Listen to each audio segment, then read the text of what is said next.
నారా చంద్రబాబు నాయుడు అనే నేను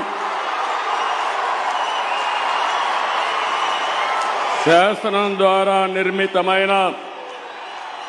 భారత రాజ్యాంగం పట్ల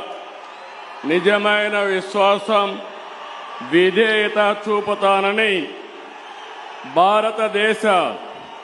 సార్వభౌమాధికారాన్ని, సమగ్రతను కాపాడుతానని ఆంధ్రప్రదేశ్ రాష్ట్ర ముఖ్యమంత్రిగా